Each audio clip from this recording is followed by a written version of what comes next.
आखिर किसने किया था रावण की बेहन शूरपणखा के साथ संबंध?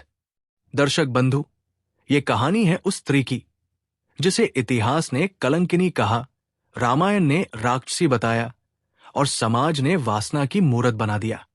वो रावण की बहन थी, लंका की राजकुमारी, पर प्रेम में ठुकराई गई एक अभागी स्त्री जिसका नाम सुनते ही आज भी लोग आंखें फेर लेते हैं, शूरपणखा। लेकिन क्या किसी ने कभी उसकी पीड़ा को समझा? क्या किसी ने सोचा कि एक बहन, एक प्रेमिका और एक स्त्री के रूप में उसके जीवन में क्या बीता? क्या किसी को पता है कि जब लक्ष्मण ने उसकी नाक काट दी, तब उसके जीवन में वो क्या तूफान आया जिसने उसे किसी के साथ संबंध करने पर मजबूर कर दिया? कौन था वो व्यक्ति जिसने एक ठुकराई गई, अपमानित और क्रोधित राक्षसी को अपने बिस्तर में जगह दी? क्यों शूरपणखा ने अपने शरीर को समर्पित किया? और क्या उसके बाद उसका जीवन बदल गया या और भी अभिशापित हो गया? ये वो कहानी है जो रामायण के पन्नों में नहीं मिलेगी। ये वो रहस्य है जिसे जानकर आपके रोंगटे खड़े हो जाएंगे, क्योंकि ये सिर्फ एक संबंध की कहानी नहीं, ये एक स्त्री की टूटी हुई आत्मा की चीख है। दर्शक, आज हम इस विषय के सारे रहस्यों से पर्दा उठाएंगे, लेकिन सबसे पहले हम एक कथा के माध्यम से रामायण की 3 ऐसी सीख को जानेंगे जो अगर एक साधारण मनुष्य समझ जाता है, कभी संकट का सामना नहीं करता। तो चलिए कथा को आरंभ करते हैं। लेकिन आगे बढ़ने से पहले आपको बता दें कि गरुड़ पुराण में कहा गया है कि कथा हो या सीख, अगर बीच में छोड़ दिया जाता है तो वो पाप की श्रेणी में आता है। तो आपसे निवेदन है कि वीडियो को अंत तक पूरा देखें, और अगर आप एक सनातनी हैं तो वीडियो को लाइक करके चैनल को सब्सक्राइब जरूर कर लें। तो चलिए कथा शुरू करते हैं। ये कथा है बहुत पुराने समय की। लगभग आज से 1000 वर्ष पहले एक नगर था जिसका नाम था वसंत नगर। उस नगर पर राजा विक्रम सिंह का शासन था। राजा विक्रम सिंह बहुत पराक्रमी और धर्मप्रिय शासक थे। वे अपने राज्य को नियम और अनुशासन से चलाते थे, परंतु उनकी प्रजा को उनके राज्य में सुख नहीं था। कारण यह था कि कर वसूलने के उनके नियम कुछ कठोर थे। राजा विक्रम सिंह की एक रानी थी, महारानी रुचि। महारानी का स्वभाव राजा से बिल्कुल विपरीत था। वे स्वभाव से कठोर और अहंकारी थी। राजा और रानी के कोई संतान नहीं थी। इस पीड़ा का कारण केवल राजा जानते थे। दरअसल रानी के पूर्व जन्मों के कर्मों के कारण ईश्वर ने उन्हें संतान सुख से वंचित कर दिया था। यह रहस्य एक महान संत ने राजा को सरलता से समझाया था। राज्य में एक गांव था, भरतपुरा। ये गांव केवल किसानों का गांव था। वहां बड़े बड़े महल या भवन तो नहीं थे, पर हर किसान के पास अपनी खेती के लिए पर्याप्त भूमि थी। उस गांव में एक परम शांत और सज्जन किसान रहते थे। उनका नाम था लटकन। लटकन अपनी सरलता और भोलापन के लिए पूरे गांव में जाने जाते थे। उनके साथ उनकी धर्मपत्नी फुलगना और 2 पुत्र रहते थे। फुलगना अत्यंत मेहनती और धर्मनिष्ठ स्त्री थी। वे पति के साथ खेतों में काम करती और फिर घर का सारा कामकाज भी संभाल लेती थी। लटकन के बड़े पुत्र का नाम था दिनेश। दिनेश चतुर बुद्धि का था, परंतु उसका मन हमेशा गलत संगति और आलस्य में डूबा रहता था। वो दिन भर गांव के लड़कों के संग बैठकर व्यर्थ की बातें करता रहता। उसे लगता कि यही उसके जीवन का मुख्य कार्य है। छोटे बेटे का नाम था गणेश। वो कुछ धीमे स्वभाव का था, पर उसका हृदय निर्मल और कर्मठ था। घर की पूरी जिम्मेवारी वो श्रद्धा से निभाता था। उसके पास एक भैंस थी जिसकी सेवा वो तनमन से करता। खेतों में भी वो जब जब जरूरत पड़ती मदद करता था। एक दिन किसान लटकन ने अपने बड़े पुत्र दिनेश को पास बुलाया और कहा, बेटा दिनेश, अब तुम बड़े हो गए हो, तुम्हें अपनी जिम्मेदारी समझनी चाहिए। ऐसे दिन भर गप्पे हाँकने से जीवन सफल नहीं होता। दिनेश बोला, पिताजी, आप तो मुझसे हमेशा जलते हैं। मेरी उम्र अभी खेलने कूदने की है। मुझे हंसते हुए नहीं देखा जाता आपसे। काम करने के लिए आप है और छोटा भाई भी है। मुझ पर दबाव मत डालिए, वरना अच्छा नहीं होगा। लटकन बोले, बेटा, तुम मेरी बात को हल्के में ले रहे हो। संसार में कोई भी अमर नहीं हुआ। एक दिन सबको इस धरती से जाना है। मेरी उम्र ढलती जा रही है। अब मैं पहले जैसा परिश्रम नहीं कर पाता। अगर तुम ऐसे ही चलते रहे तो भोजन तो कहीं भी मिल जाएगा, परंतु तुम्हारा जीवन कभी सुखी नहीं होगा, विवाह भी संभव नहीं होगा। सोचो बेटा, जीवन को यूं व्यर्थ गंवाने से अंत में केवल पछतावा ही हाथ लगेगा। पिता लटकन की बात ने दिनेश के हृदय को गहरे तक छू लिया। उसे लगा जैसे कोई दिव्य संकेत मिल गया हो। उसका अंतर मन कांप उठा। उसे लगा जैसे अब तक अंधकार अंतर में भटकता रहा और अब प्रकाश की एक किरण दिखाई दी हो। उसे समझ आ गया कि पिता जो कह रहे हैं वो सत्य है। उसने मन ही मन निश्चय किया, अब और नहीं, अब मैं अपने जीवन को सुधरने दूंगा। जैसे पिताजी कहें वैसे ही चलूंगा। दिनेश की आंखों पर पड़े मोह के पर्दे हट चुके थे। वो बोला, पिताजी अब आप साफ साफ बताएं मुझे क्या करना है। अब मुझे सब कुछ समझ में आ गया है। लटकन मुस्कुरा उठे। उन्होंने सोचा, जिस लड़के को मैं कितने समय से समझा जा रहा था, उसे अब जाकर समझ आई, और ये भी एक विवाह की चर्चा से संभव हो सका। लटकन बोले, बेटा कल से तुम हमारे साथ खेत चलोगे और पूरी मेहनत व लगन से काम करोगे। अगले ही दिन से दिनेश अपने पिता के साथ खेतों में जुट गया। मन लगाकर काम करने लगा। समय का पहिया चलता गया। एक दिन ऐसा आया जब लटकन और फुलगना इस दुनिया को छोड़कर परमधाम सिधार गए। उन्होंने अपने बेटों के लिए खेती योग्य उपजाऊ जमीन छोड़ दी थी, लेकिन उनके जीवन का एक बड़ा काम अधूरा रह गया। वे अब मेहनत भी करते थे तो अन्न की कमी नहीं हुई। दिनेश बड़ा था, चतुर भी था, लेकिन उसका हृदय अभी संकीर्णता से भरा था। जब वो बाजार जाता तो स्वादिष्ट मिठाइयां खाता और अपने भाई के लिए कुछ नहीं लाता, पर जब गणेश जाता तो जो भी खरीदता उसका आधा भाग दिनेश के लिए ले आता। फिर भी दिनेश उस पर नाराज होता। तुमने जरूर ज्यादा मिठाई खा ली होगी और मेरे लिए कम लाई है। गणेश शांत स्वर में कहता है, भैया मैंने अपने हिस्से से ज्यादा आपको दिया है। मुझ पर शक मत कीजिए। छोटी छोटी बातों में उलझने के बजाय आप विवाह कर लीजिए, क्योंकि आपके मन की ये शंकाएं सिर्फ भाभी ही दूर कर सकती है। फिर एक बात जोड़ दी, लेकिन भैया ध्यान रखना, अपने जैसे स्वभाव की बहू मत लाना, वरना मुझे घर छोड़कर जाना पड़ेगा। दिनेश बोला, मूर्ख विवाह तो ऐसा ही होना चाहिए जहां पति पत्नी के विचार मिलते हो। अगर विचार नहीं मिलते तो घर स्वर्ग नहीं, नर्क बन जाता है। समय बीतता गया, दोनों भाई साथ रहते रहे, परंतु विवाह किसी का नहीं हुआ। लेकिन प्रभु की लीला अपरंपार है। वो जब किसी को संसार में भेजते हैं तो उसकी जोड़ी भी बनाकर भेजते हैं। एक गांव के सज्जन पुरुष किसी दूसरे गांव गए। वहां एक निर्धन व्यक्ति मिला जिसकी 2 कन्याएं थी। वो उनका विवाह नहीं करा पा रहा था। उस सज्जन ने मदद की और दोनों कन्याओं का विवाह दिनेश और गणेश से करवा दिया। अब दोनों भाई कुंवारे नहीं विवाहित हो चुके थे। दिनेश की पत्नी का स्वभाव बिल्कुल दिनेश जैसा था। वो अपनी छोटी बहन यानी गणेश की पत्नी को कभी पसंद नहीं करती थी। वो बचपन से ही अपनी बहन से द्वेष रखती थी। दिनेश भी अपने भाई से वैसा ही व्यवहार रखता था। अपनी चालाक स्वभाव के लोग एक साथ हो गए तो उन्हें ये जोड़ी भगवान की विशेष कृपा लगी। दिनेश ने सोचा, क्या खूब जोड़ी बनाई है, हम दोनों चतुर हैं और वे दोनों बिल्कुल सरल और सीधे। हम इनसे काम कराएंगे और खुद आराम करेंगे। यही सोचकर वे अपना शासन चलाने लगे। गणेश और उसकी पत्नी खेतों में दिन भर मेहनत करते। ये सब देखकर दिनेश ने अपने पत्नी से कहा, अब और नहीं, हमें अलग रहना चाहिए। गांव के कुछ लोग इकट्ठा हुए और दोनों भाइयों में जमीन का बंटवारा करा दिया गया।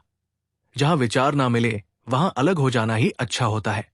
जहां घर में रोज क्लेश हो, स्त्रियों की खुशी थी कि अब वे शांतिपूर्वक जीवन जी सकेंगे।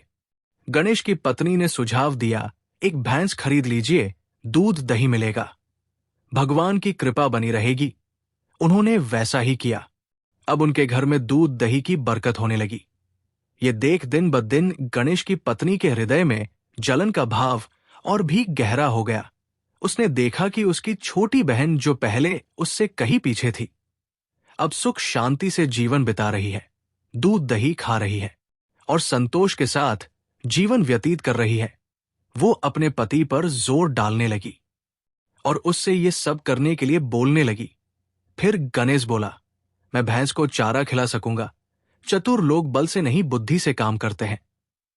ये तो सदा से चला आ रहा है। मूर्ख लोग मेहनत करते हैं और चालाक लोग उसी मेहनत से अपना सुख बटोर लेते हैं।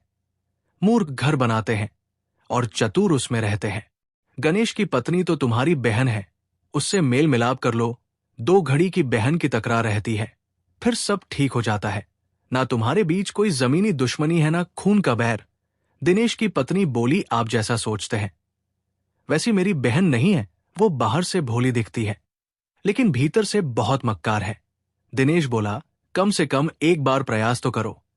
उसकी पत्नी अपनी छोटी बहन के पास गई और बहुत मीठे बोल बोले, पर छोटी बहन ने कोई बात नहीं सुनी, बल्कि साफ शब्दों में कहा, तुम अपने घर में ही रहो तो बेहतर होगा। मुझे न तुमसे कोई लेना है न देना, तुम कृपया यहां से चली जाओ। बड़ी बहन अपमानित होकर लौट गई। वो तो दही दूध खाने का सपना लेकर गई थी, लेकिन बहन ने चेतावनी देकर निकाल दिया। वो अपने पति के पास पहुंची और गुस्से में बोली, अब कोई उपाय निकालिए कि उसकी भैंस ही न रहे। मैं उसे दूध दही खाते नहीं देख सकती। चाहे उसे कसाई से कटवा दीजिए, चाहे चोर से चुरवा लीजिए, चाहे जहर दे दीजिए, लेकिन कल तक उसके पास वो भैंस नहीं होनी चाहिए।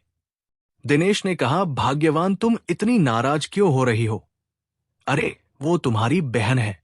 दिनेश की पत्नी गरज कर बोली, आप मेरे कहे अनुसार नहीं चले तो मैं मायके चली जाऊंगी, कान खोल कर सुन लीजिए। दिनेश बोला, अरे भाग्यवान, नाराज क्यों होती हो? मैंने पहले ही सोच रखा है कि क्या करना है, पर यह काम एक दिन में नहीं होगा। भैंस तो हटेगी जरूर, लेकिन धैर्य से जल्दीबाजी में हम ही फंस सकते हैं। आजकल राजा के सिपाही भेष बदलकर गांवों में घूमते रहते हैं, इसलिए चोर व चक्के भी डरते हैं। हमें खुद ही भैंस खोलकर किसी कसाई के पास ले जाना होगा। इसमें पूरा 1 माह लगेगा। अगर इतनी जल्दी में हो तो आगे क्या करोगी? मेरा तो विचार है कि केवल भैंस ही नहीं, उनका पूरा घर और जमीन भी हम हड़प लें। सोचो, कल को हमारे अपने बच्चे होंगे तो क्या इस छोटे से घर में रहेंगे? नहीं, हम तो बड़ा घर बनाएंगे, और वो घर ईमानदारी से नहीं, नीति से मिलेगा। जैसे राजा लोग कमजोर राजाओं को लूट लेते हैं, वैसे ही हम भी अपने भाई से सब छीन लेंगे। लेकिन क्योंकि वो भाई है, उसे मारेंगे नहीं, बस सब कुछ ले लेंगे। वो चाहे तो कहीं और जाकर जी ले। उसकी पत्नी बोली, यही तो गलती करोगे तुम। अगर उसे जिंदा छोड़ा तो वो सीधे राजा के दरबार चला जाएगा, फिर तो लेने के देने पड़ जाएंगे। इसलिए उन्हें सबक सिखाने के लिए 1 महीना तय कर लो। दूसरे दिन गणेश खेत में हल चला रहा था। दोपहर हो चली थी। वो पसीने से तरबतर था और प्रभु का स्मरण करते हुए खेत जोत रहा था। तभी उसका हल किसी कठोर वस्तु से टकराता है। वो नीचे झांक कर देखने लगा और पाया कि वहां एक सोने का घड़ा दबा हुआ है। गणेश सोचने लगा, ए प्रभु, ये क्या लीला है? वर्षों से खेत जोत रहा हूं, एक तांबे का टुकड़ा नहीं मिला, और आज एक सोने का घड़ा नीचे ही। ये मेरी पत्नी के पावन कदमों का फल है। जैसे ही वो मेरे जीवन में आई, मेरी किस्मत बदल गई। मैं जहां हाथ लगाता हूं, मिट्टी सोना बन जाती है। और एक तरफ मेरा भाई है, जिसकी पत्नी इतनी अपशगुनी है कि सोना भी उसके हाथों से मिट्टी बन रहा है। वहां भाव विभोर होकर घड़ा निकाल ही रहा था कि पीछे से दिनेश वहां पहुंचा। दिनेश बोला, गणेश, ये सोने का घड़ा मेरा है, मुझे दे दो। गणेश शांति से बोला, भाइया, ये घड़ा मेरे खेत से निकला है, मैं इसे आपको कैसे दे दूं?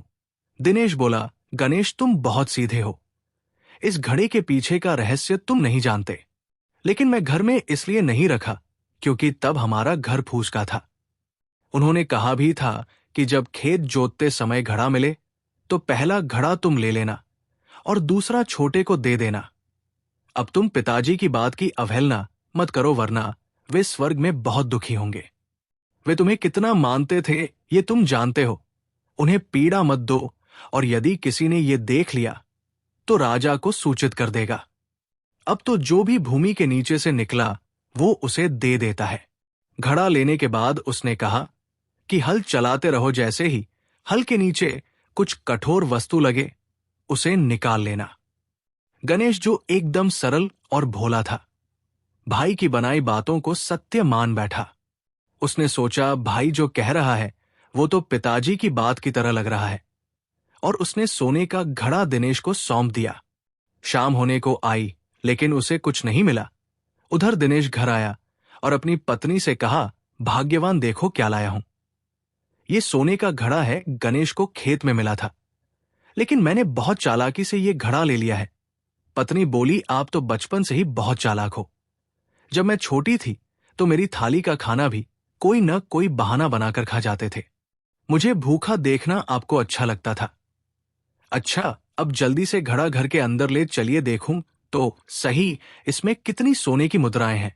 दोनों पति पत्नी घड़ा घर के अंदर ले गए। पत्नी ने ध्यान से देखा तो घड़ा साधारण मिट्टी का था। वो बोली, आप तो कह रहे थे कि ये सोने का है, लेकिन देखो ये तो मिट्टी का निकला। दिनेश आश्चर्यचकित हो गया। जब मैं इसे उठाकर लाया था तो ये सोने का था। पत्नी ने तुरंत घड़े का ढक्कन बंद कर दिया और बोली, आपने चालाकी की थी, और देखिए भगवान ने क्या सजा दी है। अरे मूर्ख, अच्छा भला गणेश अपने लिए काल लेकर जा रहा था और तुमने उसे जीवन दान दे दिया। सोचो जरा, अगर ये घड़ा गणेश के घर चला गया होता और मेरी बहन यानी उसकी पत्नी इसमें हाथ डालती तो यही नाग उसे डंस लेता, फिर गणेश भी हाथ लगाता तो वही हाल होता। दोनों एक साथ काल के गाल में समा जाते, पर नहीं, तुम ये नाग अपने घर ले आए। गिरेगा तो नाग को चोट लगेगी और वो क्रोध में आकर दोनों को डंस लेगा। हमारे शत्रु सदा के लिए समाप्त हो जाएंगे। इधर गणेश खेत में तक चुका था। अब वो हल खड़ा करने ही वाला था कि तभी उसका हल एक चमकते हुए पत्थर से टकराया। अब उसकी खुशी का कोई ठिकाना नहीं रहा। उसके मन में पहले ये दुख था कि भाई ने उसे मूर्ख बनाकर घड़ा ले लिया, पर अब वो प्रसन्न था जिसका भाग्य बड़ा होता है। उसका कोई कुछ नहीं छीन सकता। मुझे तो भगवान ने पारस दे दिया है। उसने सोचा, मेरा भाई तो एक घड़ा ले गया, मैं तो पूरे गांव की गरीबी दूर कर सकता हूं। मैं अपने गांव से शुरुआत करूंगा, अब कोई गरीब नहीं रहेगा। किसी बेटी की शादी धन के बिना नहीं रुकेगी। वो पत्थर लेकर घर आया, लेकिन उसने पत्नी से घड़े वाली बात नहीं कही। वो जानता था कि बताने से पत्नी दुखी होगी। उसने सोचा, हमारे पास अब इतना है कि हम खुद भी बांटें और किसी को भी खाली न लौटाएं।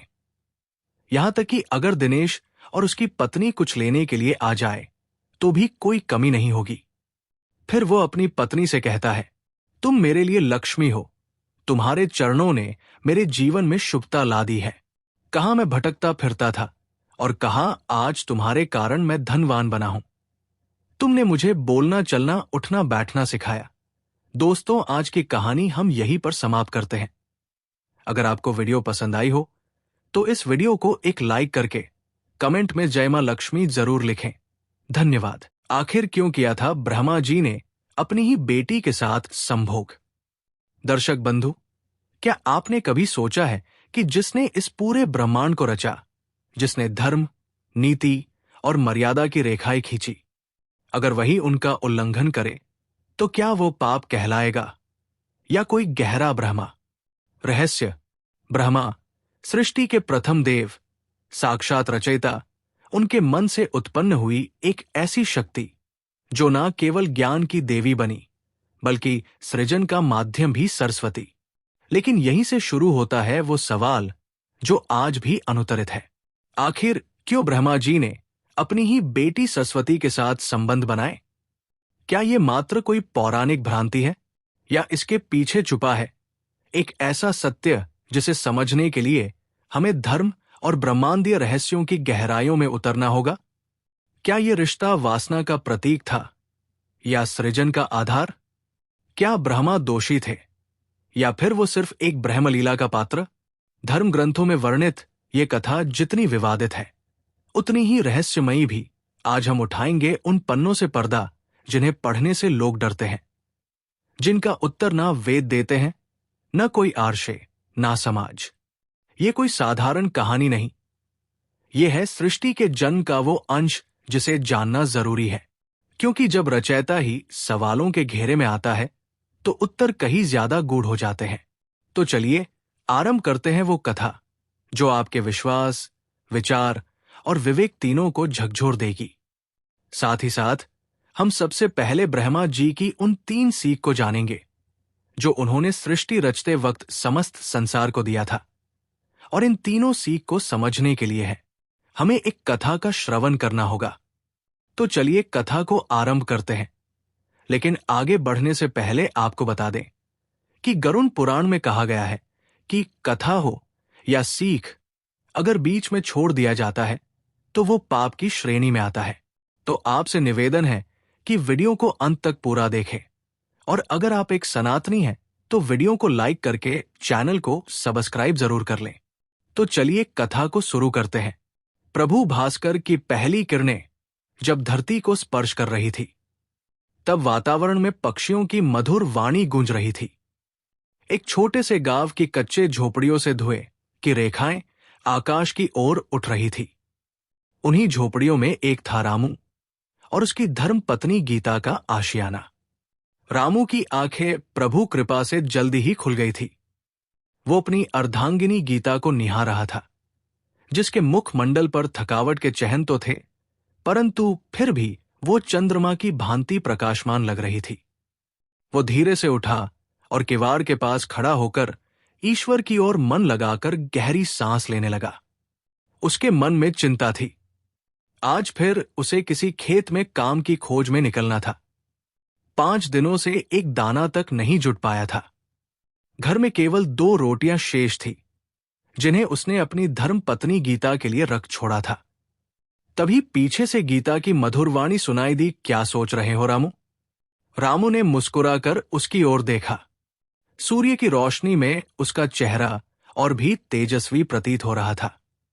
गेहुआ रंग, गहरे केश और शांत मुख वाली गीता गांव की सबसे सुंदर स्त्री मानी जाती थी।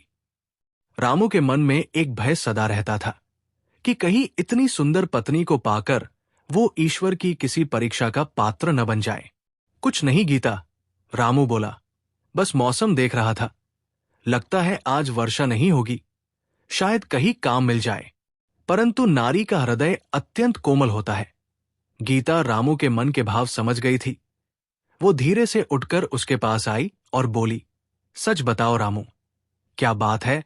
मैं तुम्हारी अर्धांगिनी हूं, मुझसे कुछ मत छुपाओ। रामू की आंखों में आंसू आ गए। उसने कहा, गीता, क्या करूं? कहां जाऊं? खेतों में काम नहीं, घर में अन्न नहीं, और अब तो ये चिंता है कि आज रात भी भूखे पेट सोना पड़ेगा। गीता ने उसका हाथ थामा और बोली, ईश्वर पर विश्वास रखो, सब ठीक होगा। रामू बोला, गीता, बहुत समय से तो यही विश्वास किए जा रहे हैं। किसान साहू से उधार मांगा, उसने मना कर दिया। जमींदार से खेत मांगा, उसने भी टाल दिया। अब ठाकुर जी के पास जाने की सोच रहा हूं, पर मन डर रहा है। गीता मौन रही। उसकी आंखें नम हो गई। वो जानती थी गांव में अब विपदा का समय है। 2 वर्षों से ठीक वर्षा नहीं हुई थी। खेत सूखे पड़े थे। लोग भूख से तड़प कर गांव छोड़ छोड़ कर चले गए थे। फिर वो धीरे से बोली, रामू, मैं आपसे एक बात कहूं। रामू बोला, कहो ना गीता।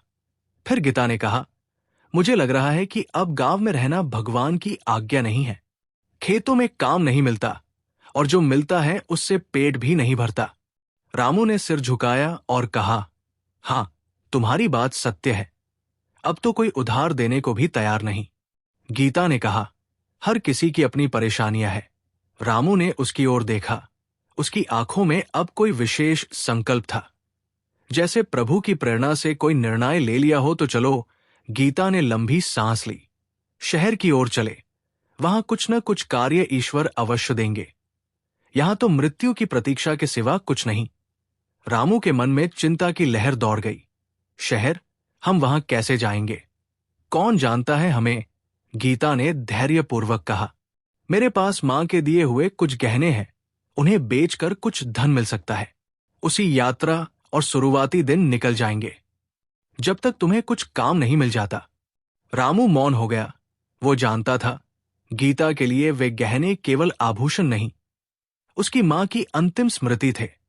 गीता के जीवन में पिता की छाया बचपन में ही प्रभु ने छीन ली थी। फिर मां ने तपस्या की तरह परिश्रम करके उसे पाला। लेकिन विवाह के कुछ ही महीनों बाद मां भी प्रभु चरणों में चली गई। इन गहने के सिवा गीता के पास अपने मां की और कोई निशानी नहीं थी। फिर रामू ने कहा, नहीं गीता, हम तुम्हारे गहने नहीं बेचेंगे। रामू ने प्रभु का स्मरण करते हुए दृढ़ स्वर में कहा, मैं कुछ और मार्ग खोजूंगा। गीता ने बड़ी शांति से रामू का हाथ अपने हाथों में लिया और बोली, रामू, मैं जानती हूं तुम मेरे मन की बात बिना कहे समझ जाते हो, लेकिन आज हमारी जीवन नया डगमगा रही है। अगर मां जीवित होती तो वो भी यही कहती कि गहने फिर बन जाएंगे, लेकिन जीवन फिर नहीं मिलता। रामू की आंखें प्रभु की लीला को देखकर भर आए। उसने गीता को अपने आलिंगन में ले लिया और कहा, गीता, तुम सच में बहुत समझदार हो। मैं वादा करता हूं कि जैसे ही हमारा जीवन फिर से मुस्कुराने लगेगा, मैं तुम्हारे लिए ये सारे गहने दोबारा बनवाऊंगा। गीता ने मुस्कुराकर अपने आंसू पोंछे और बोली, मुझे पता है रामू, मुझे पूरा भरोसा है।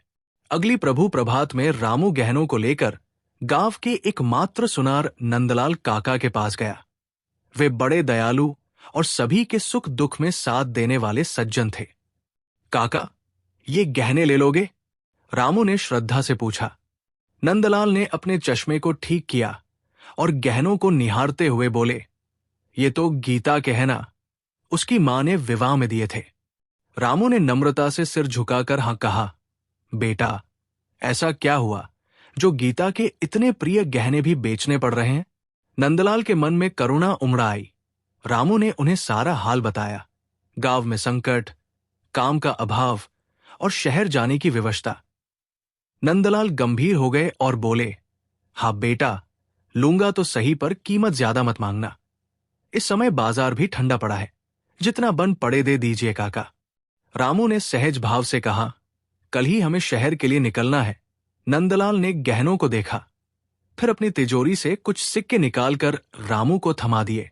ले बेटा, इन्हें प्रभु का प्रसाद समझकर सहेजना। और एक बात, शहर बड़ा है, वहां हर कोई बस अपने में डूबा रहता है। गीता बहुत सुंदर है, उसका ध्यान रखना। वहां निगाहें बदलती देर नहीं लगती। रामू ने सिक्कों को कसकर थामा और विनम्रता से नंदलाल को प्रणाम कर विदा लिया। घर लौटकर जब उसने गीता को सिक्के दिखाए तो उसके चेहरे पर एक आस्था भरी मुस्कान खिल उठी। देखा रामू, गीता बोली, भगवान हमें कभी अकेला नहीं छोड़ते, उन्होंने रास्ता दिखा ही दिया। अब हम शहर जाकर एक नई शुरुआत करेंगे। रामू ने गीता को फिर से अपने हृदय से लगाया और प्रभु से वचन लिया कि वो गीता के हर सपने को साकार करेगा।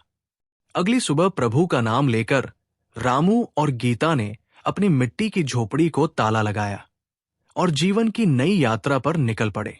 उनके पास बस एक छोटी सी गठरी थी, कुछ कपड़े, कुछ बर्तन और गहनों के बदले मिले कुछ पैसे। गांव छोड़ते समय गीता की आंखों में आंसू थे। वो भूमि जहां वो पली बढ़ी थी, उन गलियों को छोड़ना आसान न था।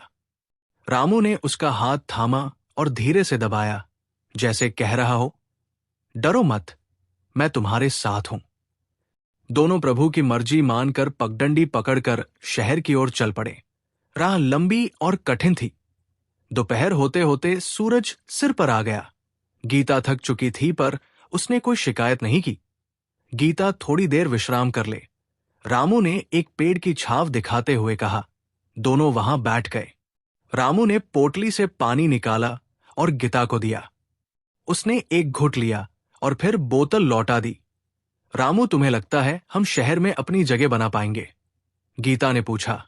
रामू ने उसका माथा पोंछा और मुस्कुराकर बोला, हाँ, क्यों नहीं, मैं कोई भी ईमानदार काम करूंगा। मजदूरी, भवन निर्माण, फैक्ट जो भी मिलेगा, बस तुम धैर्य रखो। गीता ने श्रद्धा से उसकी ओर देखा। मैं भी साथ दूंगी रिमू, सिलाई कढ़ाई आती है मुझे, या फिर किसी के घर में काम करूंगी। रामू ने उसके हाथ को थामा और श्रद्धा से कहा, हम दोनों मिलकर मेहनत करेंगे और एक दिन अपने प्रभु की कृपा से अपना खुद का घर बनाएंगे। थोड़ी देर प्रभु की छाव में विश्राम करने के बाद रामू और गीता फिर से अपने पथ पर चल पड़े। सूर्य देवता अस्त हो चुके थे और धीरे धीरे संध्या का समय आ गया। वो एक शांत नदी के किनारे पहुंचे। उस पर जाने के लिए केवल एक छोटा सा नाव मार्ग था। नाव के मालिक ने रामू की ओर देखा और कहा, 2 जन 4 सिक्के। रामू ने एक शब्द भी न बोले, अपनी पोटली से प्रभु का नाम लेकर 4 सिक्के निकाले और नाविक को दे दिए। दोनों नाव में बैठ गए। नाव धीरे धीरे प्रभु की इच्छा अनुसार बहती जलधारा को पार करने लगी। आकाश में तारे टिमटिमाने लगे थे और ठंडी पवन तनमन को शीतलता दे रही थी। रामू ने गीता के कंधे पर हाथ रखा और धीरे से कहा, थोड़ी ही देर और हम इस पार होंगे। शहर अब दूर नहीं। गीता ने अपना सिर रामू के कंधे पर रख दिया। रामू, रात कितनी सुंदर है ना। रामू ने आकाश की ओर देखा, जैसे प्रभु के दिव्य रूप का दर्शन कर रहा हो। हाँ गीता, एकदम वैसी ही सुंदर जैसी तुम हो। गीता लज्जा से मुस्कुरा गई और हल्के से रामू को छू लिया। ये दृश्य देखकर नाविक भी मुस्कुरा उठा। शहर जा रहे हो क्या? उसने पूछा। हाँ, रामू ने नम्रता से उत्तर दिया। कोई जान पहचान है वहां? नाविक ने फिर पूछा। नहीं, रामू बोला, कोई नहीं, बस प्रभु पर भरोसा लेकर जा रहे हैं। नाविक ने ध्यान से गीता की ओर देखा और कहा, शहर बहुत ही बड़ा है बेटा। वहां लोग बस अपने स्वार्थ में जीते हैं और इतनी सुंदर पत्नी के साथ रहना वहां सावधानी मांगता है। रामू गंभीर हो गया। वह जानता है कि गीता की सुंदरता ईश्वर की देन है, लेकिन यह सौंदर्य किसी बुरी नजर का कारण न बन जाए। यही उसकी चिंता थी। नदी के पार पहुंच चुकी थी। दोनों वहां से उतरकर शहर की दिशा में बढ़ने लगे। अब मंजिल बस कुछ ही कोस रह गई थी, परंतु प्रभु की लीला अभी बाकी थी। रात्रि का अंधकार सब ओर फैल चुका था। केवल चंद्रमा की उज्जवल किरणें ही उनका मार्ग दिखा रही थी। थकान से चूर गीता और रामू धीरे धीरे चल रहे थे कि तभी झाड़ियों से 3 नकाब पहने व्यक्ति निकल आए। रामू ने तुरंत गीता को अपने पीछे कर लिया और हाथ जोड़कर बोला, भैया, हमारे पास कुछ नहीं है। हम तो गांव के दरिद्र लोग हैं। प्रभु का नाम लेकर शहर में रोजी की तलाश में जा रहे हैं। गीता ने भी कांपती हुई आवाज में कहा, हाँ भैया, हम पर दया करो। हमने कुछ नहीं किया। हम तो बस भगवान का सहारा लेकर निकले हैं। डाकुओं का सरदार आगे बढ़ा। अरे गरीब हो, फिर इस थैली में क्या है दिखाओ। रामू ने थैली को और कसकर पकड़ लिया। इसमें तो बस हमारे पुराने कपड़े और कुछ सिक्के हैं, जो हमने गहने बेचकर इकट्ठा किए हैं घर चलाने के लिए। सरदार ने 2 डाकुओं को इशारा किया। वे रामू की ओर बढ़े और उसे पकड़ लिया। रामू ने खुद को छुड़ाने की भरपूर कोशिश की, लेकिन वे बलशाली थे। तीसरे डाकू ने झपटा मारा और रामू की थैली छीन ली। सिक्के जमीन पर बिखर गए। वाह, तो ये गरीब लोग सिक्के लेकर घूमते हैं। सरदार ने व्यंग किया और सिक्के उठाकर देखने लगा। तभी गीता आगे आई।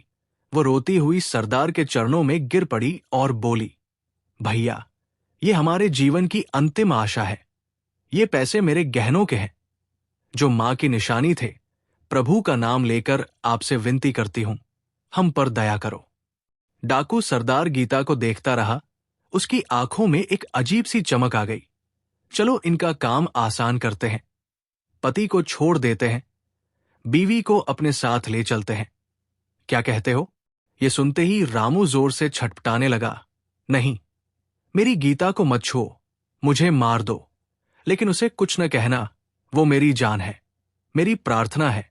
डाकू सरदार ने गीता को उठाया और उसके चेहरे को नजदीक से देखने लगा, जैसे उसकी सुंदरता को देखकर वो मोहवश हो गया हो।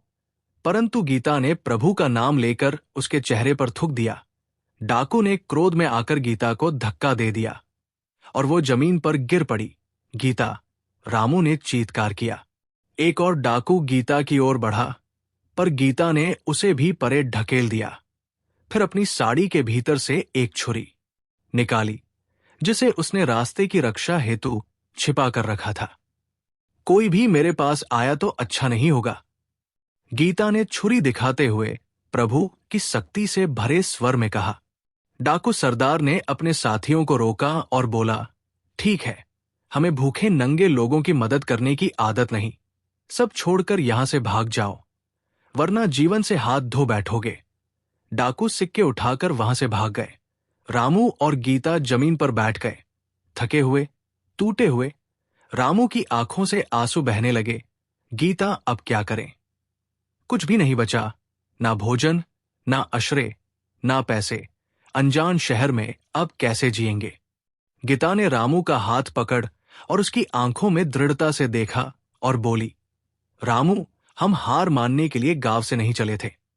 हमारे साथ प्रभु है। जब तक विश्वास है, राह भी है। दोनों कुछ देर मौन रहे।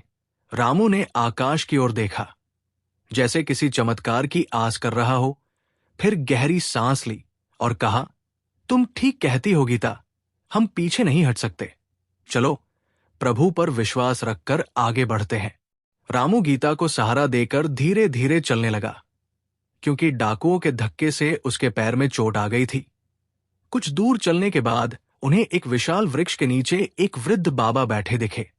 उनका चेहरा तेजस्वी था। लंबी, श्वेत और बालों से वे किसी तपस्वी जैसे प्रतीत हो रहे थे। देखो गीता, रामू बोला, शायद ये कोई ज्ञानी पुरुष है। क्यों ना इनसे मार्गदर्शन ले? गीता ने सिर हिलाया। दोनों बाबा के पास पहुंचे।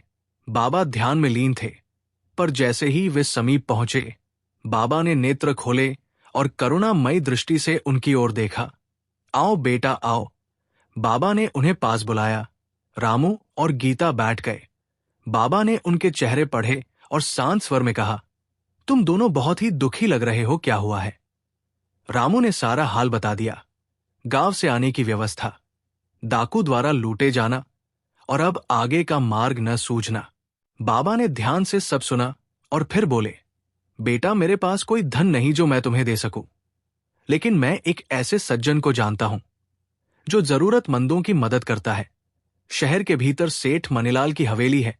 वो वर्षों से गरीबों की सेवा करते आए हैं। रामू की आंखों में आशा की चमक आ गई। कौन है वो बाबा? बाबा मुस्कुराए। सेठ मनीलाल, अगर तुम सच्चे मन से अपनी बात रखोगे और उन्हें विश्वास दिला सकोगे कि तुम ईमानदार हो, तो वो तुम्हारी सहायता अवश्य करेगा। गीता के मन में संदेह था कि बाबा पर हमें तो कोई जानता नहीं, फिर वो हमारी मदद क्यों करेंगे? बाबा ने मीठे स्वर में बोला, बेटी, दुनिया में आज भी लोग हैं जो ईमानदारी को पहचानते हैं। सेठ जी को धन से ज्यादा भरोसे का मूल्य पता है। रामू ने बाबा के चरण स्पर्श किए। बाबा, आपने तो नई आशा दे दी। आपका आशीर्वाद हमारे साथ हो। बाबा ने दोनों को आशीर्वाद दिया। जाओ बेटा, भगवान तुम्हारा भला करे। पर एक बात सदा याद रखना, दुनिया का सबसे बड़ा धन तुम्हारा चरित्र और ईमानदारी है। चाहे कितना भी कठिन घड़ी आए, अपनी आत्मा को मत बेचना। प्रेरणा से भरे रामू और गीता बाबा की बताई दिशा में शहर की ओर चल पड़े। जब शहर पहुंचा तो दोनों आश्चर्य से भर गए। जहां गांव में कच्ची झोपड़ियां और सन्नाटा था, वहां शहर में ऊंची ऊंची अट्टालिकाएं थी। हर ओर भीड़ थी, दुकानें थी, गाड़ियों की आवाजें थी और चहल पहल से भरा जीवन। गीता आश्चर्य से बोली, रामू, शहर तो बहुत बड़ा है। हाँ गीता, यहां अवसरों की कमी नहीं होगी। रामू ने आशा से भरकर कहा। दोनों प्रभु का नाम लेते हुए शहर के भीतर गए और पूछते पूछते सेठ मनीलाल की हवेली तक जा पहुंचे। वो हवेली बहुत विशाल और सुंदर थी, जिसके द्वार पर 2 पहरेदार खड़े थे। रामू ने एक पहरेदार से नम्रता से पूछा, भाई, क्या हम सेठ मनीलाल जी से मिल सकते हैं? पहरेदार ने रामू और गीता को ऊपर से नीचे तक देखा, फिर कहा, क्यों मिलना है? हमें उनसे थोड़ी मदद चाहिए। रामू ने सच्चे भाव से उत्तर दिया। पहरेदार ने अपने साथी की ओर देखा और दोनों आपस में मुस्कुराने लगे। सेठ जी, किसी से यूं ही नहीं मिलते। पहले बताओ, तुम्हारे पास क्या है? कितना ब्याज दे सकते हो? गीता ने धीरे से रामू का हाथ पकड़ लिया और फुसफुसाते हुए कहा, रामू, चलो यहां से, ये जगह ठीक नहीं लगती। तभी हवेली के भीतर से एक भारी आवाज आई। कौन है दरवाजे पर? ये स्वयं सेठ मनीलाल की आवाज थी। वो धीरे धीरे सीढ़ियों से उतरते हुए द्वार की ओर आ रहे थे। सेठ जी, ये गांव से आए हैं, और आपसे मिलना चाहते हैं, पहरेदार ने बताया। सेठ मनीलाल ने रामू और गीता की ओर देखा। वे लगभग 50 वर्ष के थे, भारी शरीर वाले, लेकिन उनकी आंखों में अजीब सी चमक थी। उन्होंने अपनी मूंछों को तिरछा किया और पूछा, क्या काम है? रामू ने हाथ जोड़कर कहा, सेठ जी, हम गांव से आए हैं। रास्ते में डाकुओं ने हमें लूट लिया है। अब हमारे पास कुछ भी नहीं बचा है। सुना है आप गरीबों की मदद करते हैं, इसलिए आपके पास आए हैं। रामू की आंखें नम हो गई। वो सोच में डूब गया। उसके मन में एक विचित्र विचार दौड़ने लगा, एक ऐसा विचार जो उसकी आत्मा को हिला गया। उसने लंबी सांस ली, फिर धीमे स्वर में बोला, सेठ जी, मेरे पास कुछ भी नहीं है गिरवी रखने को। लेकिन वो पल भर रुका, गीता की ओर देखा, फिर बोला, लेकिन आप मेरी पत्नी को कुछ समय के लिए अमानत के रूप में रख लीजिए। मुझे थोड़ी रकम दे दीजिए, मैं व्यापार करूंगा, कड़ी मेहनत करूंगा और आपका पैसा ब्याज सहित लौटा दूंगा। जब लौटाऊंगा तो गीता को वापस ले जाऊंगा। गीता ने हैरानी से रामू की ओर देखा। उसकी आंखों में एक साथ कई भाव थे, विश्वास, दुख और डर की मिश्रित झलक। कांपती हुई आवाज में वो बोली, रामू, ये आप क्या कह रहे हैं? रामू ने उसकी आंखों में देखा। उसकी दृष्टि में एक अजीब सी चमक थी, जो गीता के लिए अपरिचित और असहज थी। सेठ मनीलाल के चेहरे पर एक चालाक मुस्कान फैल गई। यही तो वो चाहता था। उसने अपने तकिए के नीचे से एक थैला निकाला, जिसमें प्रभु के दिए सिक्के भरे हुए थे। बहुत अच्छा फैसला किया रामू। ये लो पैसे, मेहनत करो और जैसे ही कर्ज चुका सको आकर अपनी पत्नी को ले जाना, जब तक वो मेरी हवेली में सुरक्षित रहेगी। सेठ ने कपट भरी मुस्कान के साथ कहा। रामू ने थैला लिया और गीता की ओर देखा। गीता, मैं जल्द लौटूंगा। यही शहर में रहकर काम करूंगा और प्रभु की कृपा से इतने पैसे इकट्ठा कर लूंगा कि हम फिर से अपना जीवन शुरू कर सकें। चिंता मत करना, सेठ जी तुम्हारा ध्यान रखेंगे। गीता चुपचाप अपने आंसू पोंछती रही। उसका हृदय भय और असमंजस से भरा था, लेकिन वो अपने पति के विश्वास को तोड़ना नहीं चाहती थी। रामू ने सेठ से हाथ मिलाया। सेठ जी, गीता यहां सुरक्षित रहेगी। रामू ने गीता का माथा चुमा और हवेली से बाहर निकल गया। अब गीता अकेली उस अजनबी हवेली में रह गई थी। वो एक कोने में बैठकर चुपचाप अपने आंसू बहा रही थी। उसे विश्वास नहीं हो रहा था कि रामू उसे यूं किसी और के हवाले कर गया है। सेठ ने नौकरानी को बुलाया और कहा, इसे ऊपर वाले कमरे में ले जाओ और स्नान वस्त्र का प्रबंध करो। नौकरानी उसे ऊपर ले गई। वो कमरा बड़ा सुंदर था, नरम गद्दे, कीमती पर्दे और कालीन से सजा हुआ। बहन जी, आप स्नान कर लीजिए, मैं आपके लिए नए वस्त्र लाती हूं, कहकर वो बाहर चली गई। गीता ने चारों ओर देखा। कमरा भले ही सुंदर था, पर उसे वो एक पिंजरे जैसा प्रतीत हो रहा था। उसने खिड़की से बाहर झांका। बहुत ऊंचाई थी, नीचे पत्थर। प्रभु से प्रार्थना करते हुए वो सोचने लगी, क्या भागने का कोई मार्ग है? कुछ ही देर में नौकरानी लौट आई। उसके हाथ में बिस्किमती वस्त्र थे, जिन्हें गीता ने पहले कभी नहीं देखा था। ये सेठ जी ने आपके लिए मंगवाए हैं, उसने कहा। गीता ने वस्त्रों को देखा और पूछा, क्या तुम्हें पता है कि सेठ जी वास्तव में कैसे हैं? क्या वह सच में गरीबों की मदद करते हैं? नौकरानी ने इधर उधर देखा और धीरे से कहा, बहन जी, मैं कुछ नहीं कह सकती, पर सतर्क रहिए। उनका मन बड़ा कठोर है। गीता के भीतर डर और बढ़ गया। उसने धीरे से पूछा, क्या तुम मेरी मदद करोगी? मुझे यहां से निकलना है। नौकरानी कांपती आवाज में बोली, बहन जी, मेरा परिवार इसी शहर में है। सेठ जी का असर बहुत है। अगर उन्हें पता चला कि मैंने मदद की तो मेरा घर उजड़ जाएगा।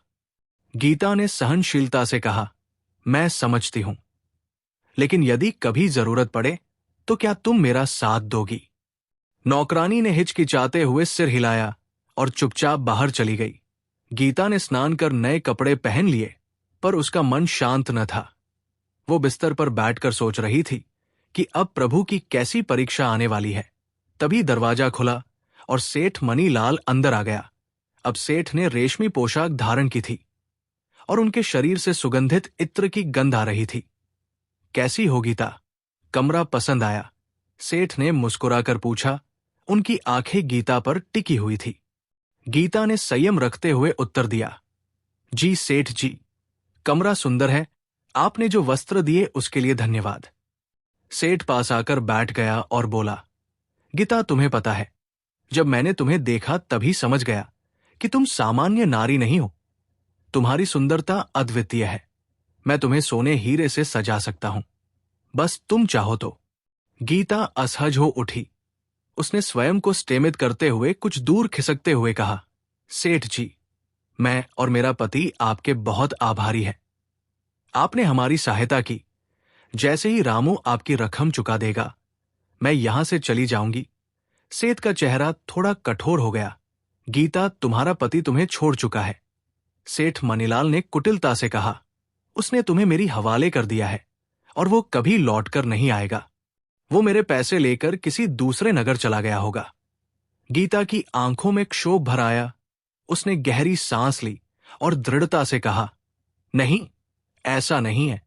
रामू ऐसा व्यक्ति नहीं है। वो अवश्य लौटेगा। मैं अपने पति पर भरोसा करती हूं। सेठ ने गीता का हाथ पकड़ने की कोशिश की, लेकिन गीता ने झटके से हाथ छुड़ा लिया और सम्मान के साथ खड़ी हो गई। सेठ जी, कृपया अपनी मर्यादा में रहिए। मैं रामू की धर्म पत्नी हूं और वो मुझे आपकी हवेली में अपनी अमानत के रूप में छोड़ गया है। जब तक वो कर्ज नहीं चुका देता, इसका ये अर्थ नहीं कि आप मेरी मर्यादा को ठेस पहुंचाएं। सेठ गीता की बातों से और उत्तेजित हो गया। उसकी दृष्टि में वासना की चमक साफ झलकने लगी। अरे गीता, तुम तो बहुत भोली हो। उसने कहा, मैं तुम्हें सोना चांदी दे सकता हूं। महल जैसा घर नौकर चाकर तुम रानी बनकर रहोगी। बस एक बार मेरी बात मान लो। ये कहकर वो गीता की ओर बढ़ा। गीता प्रभु का नाम लेकर पास रखे एक मिट्टी के दीपक को उठा लिया और दृढ़ स्वर में कहा, सेठ जी, यदि आपने एक कदम भी और बढ़ाया तो मैं ये दीपक आपके ऊपर फेंक दूंगी। मैं भले ही मर जाऊंगी, पर अपनी इज्जत पर आंच नहीं आने दूंगी। उसकी आंखों में ज्वाला थी। उसमें धर्म का तेज और नारी की मर्यादा की ज्योति जल रही थी। सेठ एक क्षण को ठिठक गया। उसने गीता के चेहरे पर साहस और सत्य का तेज देखा और समझ गया कि आज वो सफल नहीं हो सकेगा। बहुत साहसी हो तुम गीता, उसने व्यंग्य से कहा, लेकिन याद रखना, ये हवेली मेरी है, ये नगर मेरा है और अब तुम भी मेरी ही हो। आज नहीं तो कल एक दिन तुम मेरी होगी। ये कहकर वो कुटिल मुस्कान के साथ कमरे से निकल गया। गीता ने तुरंत द्वार की कुंडी बंद की और बिस्तर पर गिरकर फूट फूट कर रोने लगी। उसकी आंखों से अश्रुधारा बहने लगी।